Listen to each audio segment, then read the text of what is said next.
آپ نے وہ کلپ بھی ڈھونڈنا ہے جس کے اندر وہ ان ہمارے مسلمان فلاسفر سے جب کوشچن پوچھ رہے ہیں تو یہ بیچارے آگے سے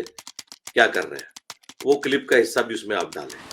نہیں گھوم پھر کے ادھر ادھر سے جواب کہہ نہیں رہے دیا ہیں کہ یار، مجھے بتائیں اس میں یہ فلاں جواب چیز نہیں ہو دیا، سکتی ہے میں نے فلاں آپ سے چیز سوال یہ ایک پوچھا، آپ بڑی جواب نہیں سمپل دے چیز ہے رہے، کیسے کہ صاحب میں اس تو پھر اس پہ آیت میں چھلانگے یہ ماروں گا۔ ہوتا ہے آپ اتنی دیر سے کیا کر رہی ہیں؟ آپ جہاز بڑی نہیں آیا، اس سمپل کے اندر بات ہے، بچیاں ہیں یا نہیں، یہ سادہ سا لکھا جواب ہے، ہوا ہے کہہ دیں کہ نہیں ہے جن جواب۔ جن عورتوں کو حیض نہیں آیا، بات ہاں ختم ہو گئی۔ نہیں نہیں، اب اس عورتیں میں نہیں آپ لکھا، یہ کہیں عورت بتائیں کہاں لکھا، عورت عورت کہاں نہیں لکھا لکھا، ہے؟ عورت نہیں لکھا اس کے اوپر اس بات کی، اور وہ سارے جھوٹے ہیں، وہ سارے بددیانت ہیں، وہ سارے ذلیل ہو گئے ہیں آج، کیونکہ ہم نے تو ان کی ٹرانسلیشن سامنے رکھی ہیں، اور عربی کا ایک پورا اصول ہے، جب ان کو بتایا جاتا ہے، ہم نے پڑھا ہے، ہم نے ان کی جب تحقیق کرتے ہیں، پوری تحقیق کرتے ہیں، ان کی اوپینینز دیکھتے ہیں، اوپینینز کے اوپر اوپینینز دیکھتے ہیں، لیکن کیسے صاحب کو چونکہ یہ بچی والا معاملہ تھوڑا ان کو شرم آ رہی تھی، انہوں نے اس پہ کہا چلو تو ٹھیک ہے، کوئی بات نہیں کریں، میں اب آپ کو دکھاتا ہوں کہ جواب کس طرح دیا جاتا ہے، اور آپ نے جو کرنا ہے آپ نے اس کا جواب نہیں دیتے، آپ چھلانگے مارتے ہیں، آپ ٹیکنیکلٹیز کے پیچھے جا کے بھاگتے ہیں، میں بات چلیں۔ اب یہ جو سورہ طلاق کی آیت نمبر 4 ہے، یہ ملحدین کی طرف سے بھی، ایتھیسٹ کی طرف سے بھی، اسلام دشمنوں کی طرف سے بھی اس کو اکثر اٹھایا جاتا ہے، اور یہ قرآن پاک میں چند جو مشکل مقامات ہیں ان میں سے ایک ہے، تو اس کے حوالے سے مختلف طریقے سے اسے سالو کرنے کی کوشش کی گئی۔ میں یعنی جن علماء کے ساتھ ایگری کرتا ہوں وہ ہیں جنہوں نے اس کا ترجمہ اس طرح کیا کہ آیت نمبر 4 کے اندر اللہ تعالیٰ نے سٹارٹ میں فرمایا کہ جن عورتوں کے بارے میں تمہیں شک ہو اور وہ حیض کی عمر کو پہنچ چکی ہوئی ہیں، تو شک ہو ان کے بارے میں، یعنی کبھی حیض کی عمر کو تو وہ پہنچ چکی ہیں، نا امید ہو چکی ہوئی ہیں، حیض سے نا امید ہو چکی ہیں، یہ الفاظ ہیں، یعنی بوڑھی عورتیں ہیں، 50 پلس ہیں، لیکن ان کے بارے میں تمہیں شک ہو، شک اس طرح کہ پھر بھی کبھی کبھار کوئی خون آ جائے، تو ان کے لیے عدت پھر 3 مہینے ہوگی۔ پھر وہ 3 طور والی جو عدت آئی ہے نا سورۃ البقرہ میں،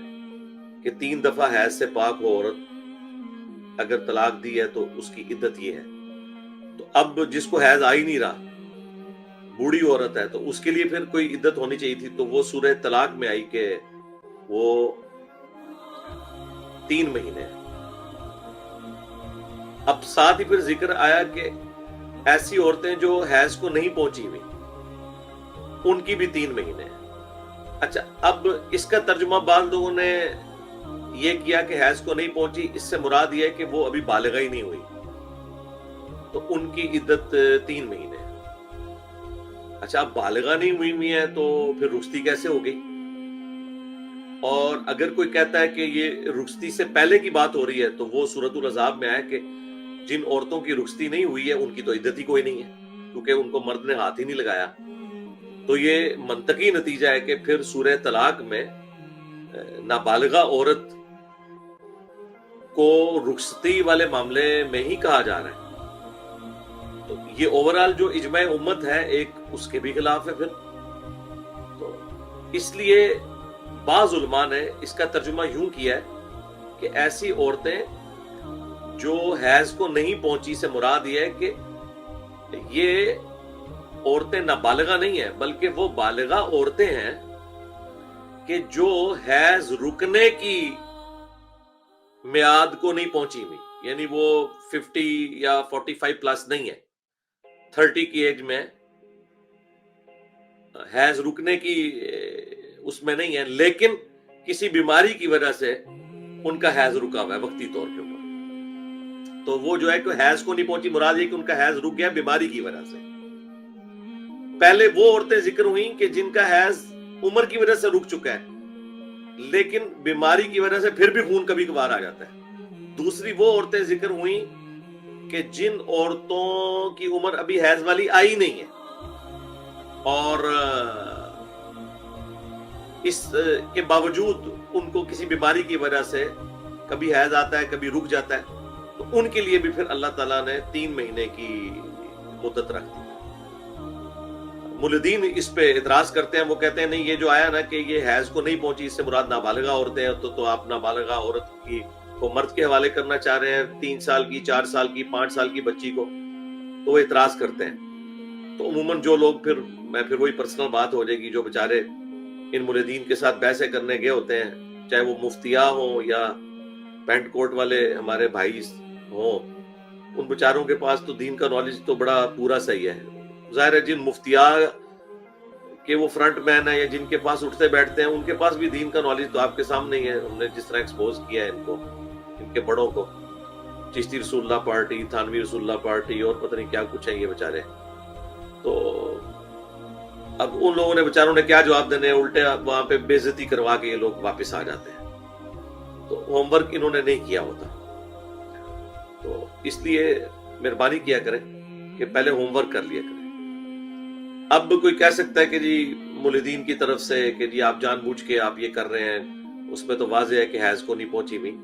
تو آپ دیکھیں اس آیت کے سٹارٹ میں نساء کا لفظ آیا، اور نساء کا لفظ جو ہے وہ بولا ہی بالغہ عورتوں کے اوپر جاتا ہے، نابالغہ عورت کے لیے نساء کا لفظ نہیں آتا. تو اس میں امپلائیڈ ہے کہ یہ جو ہم نے تعویل بیان کی ہے یہ تعویل درست ہے، اور یہ جو میری تعویل ہے یہ اس میں میں کوئی تفرد کا شکار نہیں ہوں. دور حاضر میں بہت بڑے ایک شیعہ عالم جو پچھلے دنوں فوت ہوئے ہیں، آلموسٹ کوئی 1-2 مہینے پہلے، محسن نجفی صاحب رحمہ اللہ تعالی، جواد نقوی صاحب کے استاد تھے. 80+ ان کی ایج تھی. جامعہ کوثر کے اندر وہ ہیڈ تھے، آفتاب جوادی صاحب کے مدرسے میں، جہاں پہ آفتاب جوادی صاحب بھی تھے، وہ ان کے انڈر تھے. میری ان سے ملاقات بھی ہوئی ہے. اگر آپ لوگ ان سے ملیں تو آپ فرق نہیں کر سکتے کہ یہ اہل حدیث ہیں یا اہل تشیع ہیں. ماشاءاللہ پوری مٹھی داڑھی اور وہی عربیوں والا لباس اور پگڑی، بڑا اچھا ان کا گیٹ اپ تھا. قرآن کی توحید کے اعتبار سے بھی وہ بڑے اپ رائٹ تھے. اور ہمارے جو بھائی ہیں، حیدر بھائی جو شیعہ عالم ہیں، کراچی میں جمعہ پڑھاتے ہیں، وہ بھی ان کے اسٹوڈنٹ ہیں، اور جواد نقوی صاحب بھی ان کے اسٹوڈنٹ ہیں. یہ 2 پھل ہی ان کے آپ دیکھ لیں کتنا دین کا کام کر رہے ہیں. تو ان کی جب میں ان سے ملاقات کی، آج سے کوئی آلموسٹ 4-5 سال پہلے میری تفصیلی ملاقات ہوئی، تو انہوں نے مجھے اپنی تفسیر گفٹ کی تھی. تفسیر ان کی الکوثر کے نام سے ہے. تو اس میں باقاعدہ سورہ طلاق کے اندر انہوں نے یہی والی تعویل کی ہے جو میں نے کی ہے، اور انہوں نے اس کا ترجمہ بڑے اچھے طریقے سے کیا، اور اس کو ظاہر ہے کہ انہوں نے فٹ ان بٹھایا ہے. یہ چند ایک مشکل جگہ ہوتی ہیں قرآن میں جہاں جا کے پھر اسکالرز کا پتہ چلتا ہے کہ ان کا انٹلیکچوئل لیول کیا ہے اور کس طرح بیک وقت ساری چیزوں کو ایڈریس کرتے ہیں. باقی ظاہر ہے انہوں نے تو صرف ترجمے میں کیا ہے، انہوں نے اتنی تفصیلات اس طرح بیان نہیں کی ہیں جس طرح میں نے آپ کو کمپیریزن کروایا ہے چیزوں کا. یہ آپ کو کسی تفسیر میں نہیں ملے گا. ظاہر ہے یہ میں نے اس کے اوپر ایک محنت کی ہوئی ہے، تو اس لیے مجھے پتہ ہے اس حوالے سے. تو اس لیے میں نے اس کے اوپر ایک تفصیلی گفتگو کی ہے. اور یہ ایک کریٹیکل کوشچن ہے. بعض اوقات ہمارے لائیو سیشنز میں بھی، ادھر تو میرا خیال ہے یہ پہلی دفعہ آیا، لیکن جیلم اکیڈمی میں کافی دفعہ لوگ آ چکے ہیں، اور میں نے اس کو اوائڈ ہی کیا کہ میں اتنی تفصیلی گفتگو اس کے اوپر نہیں کروں، کیونکہ عام بندے سے ریلیٹڈ یہ چیزیں نہیں ہوتی ہیں. ایک بار تو ایک بھائی بڑے کنفیوز تھے، وہ بیچارے اسلام سے ہی متنفر ہوئے ہوئے تھے اور سائیکو ہو چکے ہوئے تھے اسی آیت کی وجہ سے. تو پھر میں نے ان کو اس وقت وقتی طور پہ میں نے ان کو سمجھا بجھا کے بھیج دیا. ہو سکتا ہے وہ ہمارا لائیو سیشن بھی دیکھ رہے ہوں، تو ان کے لیے جواب بھی آ جائے گا. تو یہ ایک کریٹیکل ٹاپک ہے، اس کے اوپر آپ ایک الگ سے کلپ بنائیں، کیونکہ یہ ملحدین کی طرف سے جو چند بڑے اعتراضات ہیں نا،